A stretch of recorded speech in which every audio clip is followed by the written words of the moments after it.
Imagine this. You've just witnessed something unbelievable.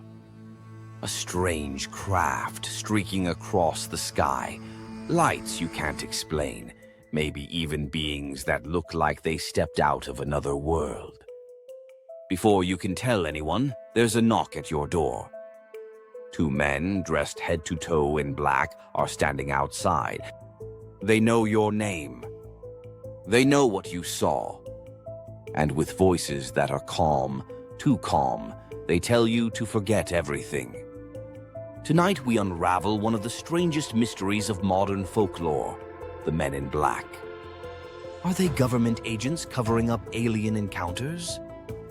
Paranormal entities in human form? Or just salesmen who desperately need a new wardrobe stylist? Seriously, all black in the summer.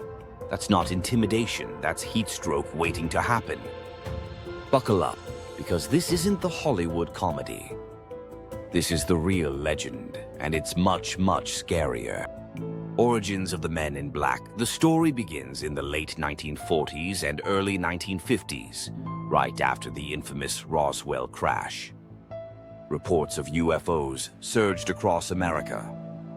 People were seeing flying saucers everywhere, and newspapers were printing sensational headlines. But with those sightings came strange stories.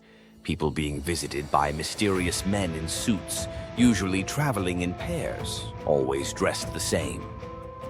They weren't your average FBI types. Witnesses described them as pale, almost sickly, with oddly stiff movements and strange speech patterns, like they were trying to mimic human behavior but hadn't quite perfected it. One of the earliest reports came from Harold Dahl in 1947. Linked to the Maury Island incident in Washington state. Dahl claimed to have seen UFOs dropping strange debris, and not long after, a man in a dark suit approached him, warning him not to talk about it.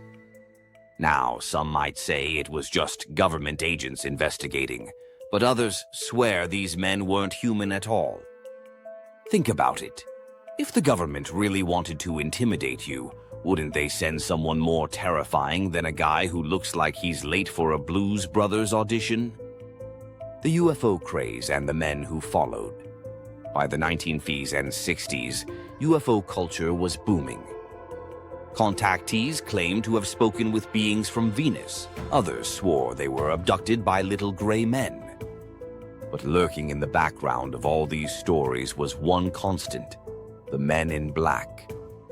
One chilling case is from UFO researcher Albert Bender in the early 50s. Bender founded the International Flying Saucer Bureau, basically the first UFO newsletter of its kind. But just as quickly as it started, he shut it all down. Why? He claimed he was visited by 3 men in dark suits who gave him information so terrifying he never spoke publicly about UFOs again. Now, if that's not suspicious, I don't know what is. I mean, imagine dedicating your life to something only to be shut down by 3 creepy guys in suits. Unless they were IRS agents, then yeah, I'd shut down too. Bender later wrote a book claiming these beings weren't human at all, but alien-like figures with glowing eyes, controlling him with telepathy. Men in black descriptions. Too weird to be human, so who are these guys? Witness descriptions are eerily consistent. They often arrive in old-fashioned black cars that seem spotless, like they rolled straight out of 1950. Their skin is pale, sometimes even described as waxy. Their speech is odd, monotone, robotic, or slightly off, as if English isn't their first language. And here's the kicker. They often seem to know far too much about the person they're visiting. One family reported being visited after seeing UFOs, and the Men in Black knew not just their names, but also details no one else should have known. Creepy? Absolutely. But also, imagine getting stalked by paranormal entities who act like socially awkward robots. It's terrifying and painfully relatable. Like, yes, Mr. Men in Black, I too sometimes rehearse conversations in the mirror and still sound weird. The Point Pleasant encounters. Now let's talk about the Mothman sightings in Point Pleasant, West Virginia in the 1960s. As locals began reporting strange winged creatures and glowing red eyes, they also reported visits from, you guessed it, the Men in Black. Journalist John Keel, who wrote the Mothman prophecies, received calls from strange metallic-sounding voices. Witnesses said they were warned not to talk about the Mothman or the strange lights in the sky. So, not only were the Men in Black showing up at UFO scenes, but they were also tied to cryptid sightings. At this point, the question isn't where they'll show up, it's whether they charge mileage. Are they government agents? Or something else? Skeptics argue that the Men in Black are nothing more than government operatives. After all, during the Cold War, the FBI and CIA really did investigate UFO groups. But here's the problem. Government agents don't usually have glowing eyes, robotic voices, or cars that vanish into thin air.